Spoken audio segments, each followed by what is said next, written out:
पूछना है प्रोटीन का परसेंटेज जो है दैट इज 60 to 80%, ठीक है।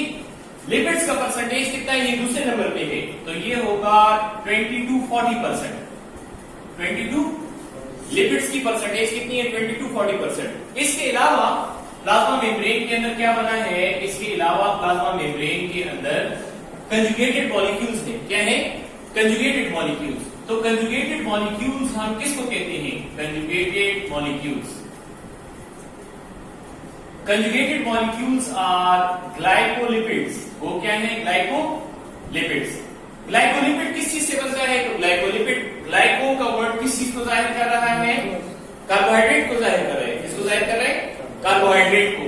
तो कार्बोहाइड्रेट इसके अंदर क्या है, एक ओलिगोसैकेराइड होता है। क्या होता है, ओलिगोसैकेराइड, ठीक है। और इसके साथ क्या होता है, इसके साथ जो है लिपिड है। इसके साथ क्या है, लिपिड। दूसरे नंबर पे कंजुगेटेड मॉलिक्यूल जो है दैट इज ग्लाइकोप्रोटीन। वो क्या है, ग्लाइकोप्रोटीन है। तो ग्लाइकोप्रोटीन किस चीज से बना होता है, glycoprotein is made of oligosaccharide और प्रोटीन। ओलिगोसैकेराइड और प्रोटीन जो है उससे मिलकर बना हुआ है। तो ये इधर क्या है, these are conjugated molecules। conjugated molecules, conjugated molecules, ठीक है। कंजुगेटेड मॉलिक्यूल्स क्या है, ग्लाइकोलिपिड और ग्लाइकोप्रोटीन है। कंजुगेटेड मॉलिक्यूल क्या है, ग्लाइकोलिपिड और ग्लाइकोप्रोटीन है। तो याद रखें कि देखें प्लाज्मा मेम्ब्रेन में ग्लाइकोलिपिड्स और ग्लाइकोप्रोटीन्स का एक बहुत अहम रोल है। प्लाज्मा मेम्ब्रेन में ग्लाइकोलिपिड और ग्लाइकोप्रोटीन का एक बहुत अहम रोल है। कंजुगेटेड मॉलिक्यूल के लिए एक जुमला अगर बयान करें तो क्या है कि conjugated molecules are receptor and recognition sites। receptor and recognition sites होती हैं। ये क्या होती है, receptor and recognition site. Receptor का मतलब है रिसीव करना। रिसेप्टर का मतलब क्या है, रिसीव करना। मिसाल के तौर पे देखें, ये है एक न्यूरॉन। ये क्या है, एक न्यूरॉन, ठीक है। इस एक न्यूरॉन में से क्या निकलता है, इस एक न्यूरॉन में यहां से वेसिकल्स फ्यूज होते हैं। क्या फ्यूज होते हैं, ये वेसिकल्स हैं। और ये वेसिकल्स जाकर इधर प्लाज्मा मेम्ब्रेन के साथ फ्यूज हुए। इसके बाद इससे ये केमिकल निकलेंगे और ये एक दूसरे न्यूरॉन के एक और स्ट्रक्चर होता है which is called as dendrite. Suppose that ये क्या है, ये है एक्सॉन टर्मिनल और ये है डेंड्राइट। ये क्या है, डेंड्राइट। तो अब यहां से केमिकल कंपाउंड्स निकलते हैं जो कि नर्व सिग्नल्स पास करते हैं, उनको न्यूरोट्रांसमीटर कहते हैं, ठीक है। वो इधर प्लाज्मा मेम्ब्रेन के ऊपर रिसेप्टर मौजूद होंगे। यहां पर क्या मौजूद है, रिसेप्टर। ये क्या है, दीज आर रिसेप्टर्स। तो यहां से जब ये कंपाउंड्स बाहर निकलेंगे तो ये बाहर जाने के बाद इन रिसेप्टर्स के साथ जाकर क्या हो जाएंगे, अटैच हो जाएंगे। इन रिसेप्टर्स के साथ जाकर क्या होंगे, अटैच हो जाएंगे। तो ये रिसेप्टर क्या है, ये कंजुगेटेड मॉलिक्यूल है। ये रिसेप्टर क्या चीज है, कंजुगेटेड मॉलिक्यूल है। इसी तरीके से अगर हम किसको ले लें, मसल को ले लें। किसको ले लें, मसल को, ठीक है। मसल के अंदर एक ट्यूब लाइक स्ट्रक्चर है, ठीक है। डिटेल में आप इंशाल्लाह सेकेंड ईयर के अंदर पढ़ेंगे।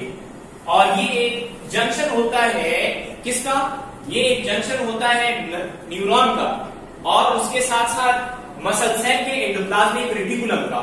मसल सेल के एंडोप्लाज्मिक रेटिकुलम, इस साइड पे एंडोप्लाज्मिक रेटिकुलम, इस साइड पे एंडोप्लाज्मिक रेटिकुलम, और यहां पर ये कहलाता है ट्यूब्यूल। इसको ट्रायड कहते हैं। समझ आ रही है, वो डिटेल टॉपिक है सेकेंड ईयर का। बादल हम ये कहते हैं कि यहां पर एक न्यूरॉन आया, यहां पर एक क्या आया, न्यूरॉन। और न्यूरॉन से क्या निकला, न्यूरॉन से निकला एक कंपाउंड होता है एसिटाइलकोलिन। क्या निकला, एसिटाइलकोलिन। तो वो यहां पर मसल के अंदर क्या मौजूद है, रिसेप्टर मौजूद है। मसल के अंदर क्या मौजूद है, receptor.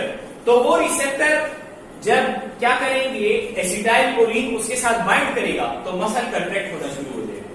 Muscle will start contraction. तो ये क्या है, ये रिसेप्टर की हमने डेफिनेशन पढ़ ली। किसकी डेफिनेशन पढ़ ली, रिसेप्टर। इसी तरीके से अगर कोई एंडोक्राइन ग्लैंड है, अगर कोई क्या है एंडोक्राइन ग्लैंड, तो उसमें किसी स्पेसिफिक हार्मोन का, मिसाल के तौर पे पिट्यूटरी ग्लैंड है, वो क्या कहलाता है, मास्टर ग्लैंड कहलाता है।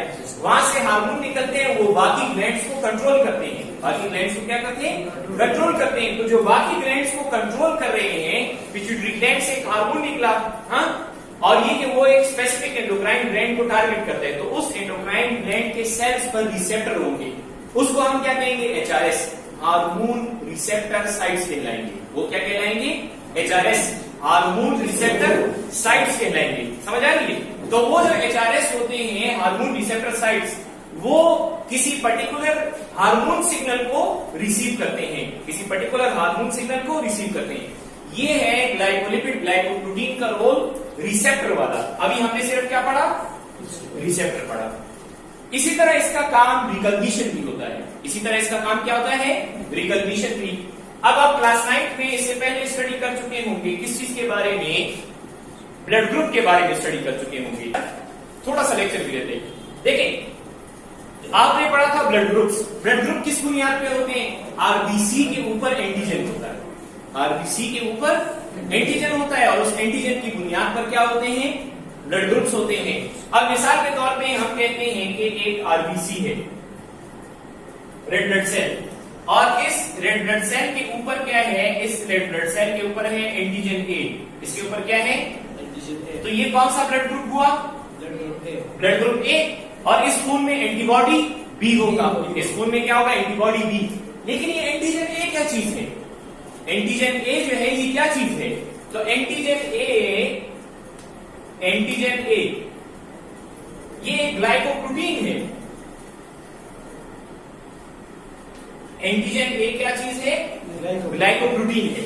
इसी तरह आपने ये बात भी सुनी होगी ब्लड ग्रुप के साथ मैच और रिकॉग्निशन की बात। हम कहते हैं कि भाई को भाई का गुर्दा लग सकता है, या एक फैमिली में बेटे का गुर्दा बाप को लग सकता है, लेकिन ये कि अगर करीबी रिश्तेदार ना हो तो वो गुर्दा जो है उसकी बॉडी में नहीं लग सकता, ट्रांसप्लांट कामयाब नहीं हो सकता, उसको ट्रांसप्लांट रिजेक्शन कहते हैं। क्या कहते हैं, ट्रांसप्लांट रिजेक्शन।